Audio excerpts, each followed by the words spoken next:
தீய எண்ணம். அது மிகவும் தீவிரமானது, பெரும் அபாயங்கள் நிறைந்தது. மனிதர்களின் ஹிருதயமானது எப்பொழுது எதை பற்றி எண்ணக்கூடும் என்று கூறுவது அசம்பவம். ஆனால் அந்த எண்ணமே பெரும்பாலும் நம் மனதினை பலகீனமாக்குகிறது. நம்மை விட உயர்ந்தோரை கண்டு நாம் ஆச்சரியம் கொள்வோம், அவர்களின் வாழ்வை போற்றுவோம்.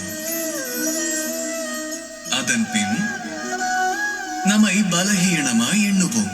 அவரிடம் எவ்வளவு தனம் உள்ளது, இவர் பெரும் பலம் கொண்டவர். ஆனால் நானோ இங்கு ஏதுமில்லாது உள்ளேனே, பலகீனமாய் வாழ்கிறேனே, அகிலத்திற்கு என்னால் பலன் இல்லையே. இவ்வாறு எண்ணுவதுண்டு. ஆனால் இவை உண்மை அல்ல. கூர்ந்து கவனிக்க தம்மிடமும் எண்ணற்றவை புதைந்திருக்கும். இருப்பவற்றை கொண்டு அவரவர் திருப்தியடைந்து கொண்டால் நமக்கும் கீழே 1000 கோடி என்ற எண்ணம் அனைவரின் ஹிருதயத்திலும் உதிக்கத் தொடங்கும். ஹிருதயம் பலகீனமாக உணரத் துவங்கினால் தாம் அடுத்தவரை கண்டு வியப்பதை விடுத்து தம்மிடம் உள்ளவைகளை எண்ணி பெருமை கொள்ளுங்கள். ஆனந்தம் என்பது பூத்து குலுங்கும்.